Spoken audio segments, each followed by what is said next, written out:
It is time for a award-winning mailbag edition of the Ravens Rundown. Tyler Jones here with you. Appreciate you joining us.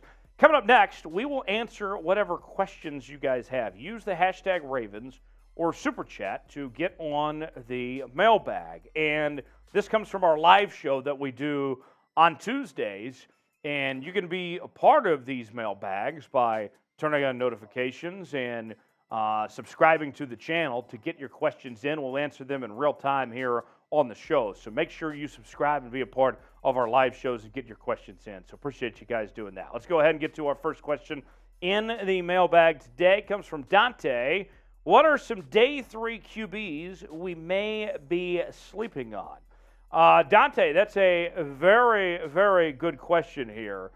Thanks for sending that in as far as that goes when it comes to this draft. You know, it's very interesting when you talk about the day 3 quarterbacks. We've talked on this channel this week about Hendon Hooker of here he was, I think, when the ACL injury happened, that he was looking at being a day 3 guy, right?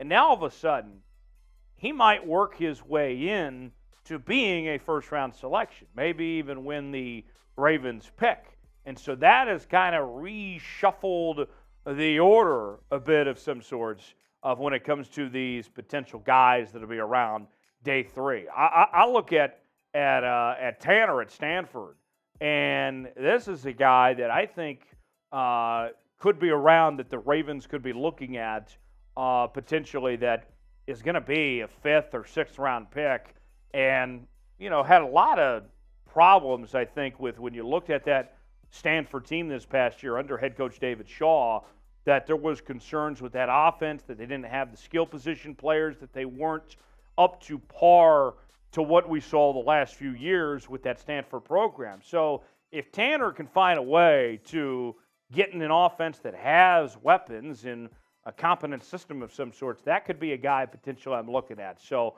that's one option that comes to mind. Thanks for the question there, Dante, for letting us know there. Tom writes in, dream first-round pick for the Ravens. Well, I love the wide receivers of this draft. And so, Tom, I would personally go receiver. In an ideal world, Lamar Jackson's back, and you don't have to take a quarterback, right?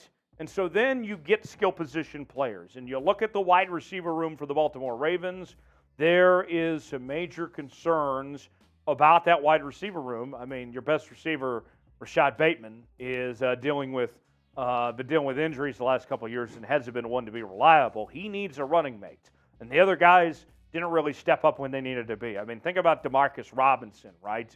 He was the guy you asked to be your leading receiver last year. I'm sorry. No offense to D-Rob, but that shouldn't happen. So with that said, I'm looking at this draft. Quentin Johnston, Jackson Smith, and Jigba, those two guys stand out to me. Zay Flowers and Jordan Addison are pretty solid as well. But for me, it's getting that receiver, getting a guy that can have an instant impact on this offense that can be your go-to guy for quite some time. I'm looking at, that's who comes to mind for me for this Ravens team, is going with one of those two big-name receivers like Jackson Smith and Jigba or Quentin Johnson to fill that wide receiver position. Thanks for that, Tom. Ravens fan for life writes, what are the chances the Ravens draft Anthony Richardson if Lamar doesn't come back? Well, we were talking about draft stock earlier with Hendon Hooker, and think about this with Anthony Richardson. This was a guy that when the draft process kind of started back in January, you know, towards the end of the NFL season, the playoffs and everything, that was projected to be available around the time the Ravens picked at 22. Then he has a really impressive combine where his athleticism was on full display, and now his stock has just skyrocketed, where he is expected to be a top 5 pick, and who knows, maybe depending on the team, he could get picked ahead of Bryce Young or C.J. Stroud. Might be a long shot, but certainly possible at this point. So with that said, if the Ravens are to get Anthony Richardson, it has to be a situation where somebody that's picking early in the draft decides they want Lamar and they give up that early pick in the draft that puts the Ravens in position to get Anthony Richardson. That's what it had to be. So it's a few dominoes to fall to get to that point, if you want to put it that way, when it comes to this Ravens team of their chances of drafting Anthony Richardson. So I would say that it's not likely to happen, but we've seen crazier things before. Our pen comment today: should the Ravens draft Anthony Richardson? Let us know in the comments section. Type Y for yes, type in for no. What do you think? Should the Ravens draft Anthony Richardson or not? Y for yes, in for no. Let me know. Marshall writes in, should the Ravens sign Deion Jones? Deion Jones, a very fine football player from the Atlanta Falcons, and who's had a very good career at this point. I'll say this much, though. The Ravens, as it's been well documented, do not have money to spend. Cash is hard to come by these days for the Baltimore Ravens. So whether you wanted Deion Jones or not, the money just really isn't there at this point in time. So, Marsh, no, I don't see that being the case of money being there for that type of move. But nonetheless, thanks for the question there. Tom writes in, will Rashod Bateman become a wide receiver 1 this year? Ravens fans, I think, would like to think that's the case. You would be optimistic and hope that Rashod Bateman can become that guy. But I think the truth of the matter is that Rashod Bateman, first off, in order to be a number 1 wide receiver, you got to be dependable. You got to be on the football field and be reliable. He hasn't been that for the Baltimore Ravens. He has not been a guy that can be counted upon to be said number 1 wide receiver. So that's the first factor. Now let's go to the second factor in all this, right? And the second factor with the Ravens and with Lamar Jackson, or with the situation there with Rashod Bateman, is the talent level, okay? Let's be honest here. Rashod Bateman, of what we've seen, granted it's kind of a small sample size, he doesn't look like a number 1 wide receiver. He could be a really good number 2, but he doesn't look like that number 1 guy as at this point. That's not a knock on him by any means. I think he's a very talented football player, but I don't think he's in that upper echelon. They need help. Bateman can be your number 2 guy, and that's fine, but he's not your number 1 as far as I'm concerned. We'll answer more of your questions coming up in just a moment when you use the hashtag Ravens or Super Chat, part of our live show of this mailbag here on Ravens Rundown. Before we do, though, draft hats on sale now. Get yours today. These are the same hats that the rookies are going to be wearing on draft night. You can get yours now at chatsports.com/RavensDraft. And the flat bills are available, whether it's the white, the black, whatever it may be. Ravens fans, you are not going to want to miss out on these awesome hats that we're selling. It's a great deal while supplies last. You can get yours, order it today. You'll have it in time for the draft. That's a big deal, especially if you're at your draft party or wherever you may be. You want to be wearing the same thing that the draftees are wearing. And you can get yours now for a limited time. Chatsports.com/RavensDraft. James writes in, what are the Ravens' 3 biggest positions of need in the 2023 draft? Well, let's consider, for all intents and purposes, because there is not a contract in place for Lamar Jackson right now, the quarterback position being one of those.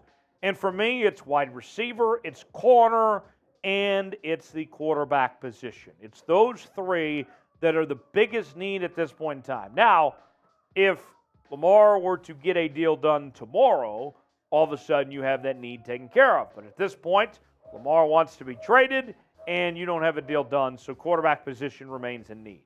Corner, I mean, you look at that, Marlon Humphrey's really good, but he needs a running mate. Yes, Marcus Peters is out there, but you need to get younger, okay? You need to find that next man up potentially. I think it's time to move on from Marcus Peters unless he takes some nice team-friendly deal of some sorts. And then the wide receiver position. We talked about it earlier for obvious reasons. The wide receiver position needs a lot of help. Those are the 3 biggest needs. Chet writes in, if Lamar is gone, would you prefer a 2023 quarterback in the draft, trade, or free agency? Chet, this is a very good question as far as the quarterback situation goes. And for me, I would prefer a quarterback within the draft. as we talked about earlier, barring some trade that opens up where the Ravens find themselves trading with a team within that top 5, it's going to be tough to get one of those upper echelon quarterbacks of some sorts. But think about this, okay? Where are we at in the offseason? It's April.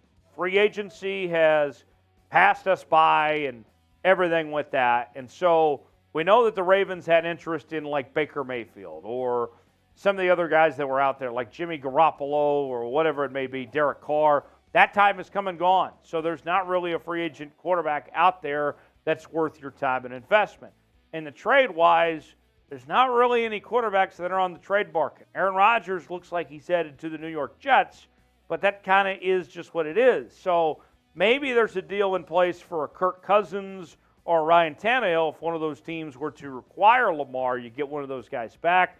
But there's something unique about the rookie quarterback system of how much cheaper those guys are and what it does to allow opportunity to pay other positions instead of the quarterback. That's what I'd be doing. If you're not going to pay Lamar, if you're not going to throw that money out there, might as well build a good team around a young quarterback and save at the quarterback position. That's what I would look at. Folks, we're talking about your Baltimore Ravens each and every day with the latest happenings in your favorite team. We're talking news and rumors, trades, free agency, and more. This is the place for you. If you haven't subscribed already, what are you waiting for? Folks, it's free. It doesn't cost you a thing. Turn on notifications so you never miss a moment, so you can be a part of our live shows. If the Ravens make a move of some sorts, you know we're going to stop whatever we're doing. We're going to bring you a video as quick as we can to break down the Ravens moves. That's what we do here at Chat Sports. Subscribe now. Turn on notifications so you never miss a moment. Hi, Ray. Good to see you. Hashtag Ravens. Is a long-term deal for Lamar with the Ravens still available? Yes, it is. Yes, we can. Yes, we can. It is still possible. And think about this, okay? You may be sitting there saying to yourself, well, Lamar already demanded a trade, right? He doesn't want to be here. That might be your thought and state of mind, and I understand if that's how you feel. But here's the thing. Time is all relative, right? Does anyone even remember that Deebo Samuel demanded a trade from the San Francisco 49ers last year? And then what happened? He got paid. He still ended up playing some running back, even though apparently he didn't want to. And they went to the NFC Championship game. And he was a good soldier and had a good attitude, and that's water under the bridge. This relationship can be salvaged. Lamar can still get a long-term deal. He can come back to Baltimore. He can be there a long time. Will there need to be some reconciliation of some sorts? Yeah, there would be. But it could happen. I mean, did anyone think Bobby Wagner was going to come back to Seattle with that situation, the way that they cut him last year and, you know, his public backlash against the Seahawks and all that? So, yeah, I mean, we've seen that this can be worked out. I don't know what the answer, what the solution, the timing is going to be, but it's certainly possible. Thank you, Ray, for that question. Where will Lamar Jackson play next season? Let us know in the comments. Will it be with the Ravens? Will it be with someone else? Tell me where Lamar Jackson will suit up this upcoming season in the comments section below. Dante writes in, I think we're going to draft Bryan Bresee from Clemson because he's the best player available. They could. Brian's a good football player. You know, it's been interesting watching his stock as well because he was so high as projections top 5, top 10 at one point. Then I've seen others that have had him falling out of the first round altogether. He's kind of gone all over the place. But when you talk about talent and ability and those things, it's there with Bryan. But I think the Ravens probably have bigger needs than Bryan. So I don't see that pick happening. But nonetheless, good thought there, Dante. Last question from Marshall. What do you think about Zay Flowers? I think Zay Flowers is a hell of an athlete, a very good route runner, can be a good slot receiver. And whether you bring Lamar back or you have a young quarterback, if you can get the ball in those tight windows and move the ball downfield through short yardage and those quick passes and have a target like Zay Flowers available, that could be a very good fit for your offense, for your scheme of what you're trying to do. Zay Flowers could be a very good fit for the Baltimore Ravens. I would like that possibility. We'll see what the Ravens do there.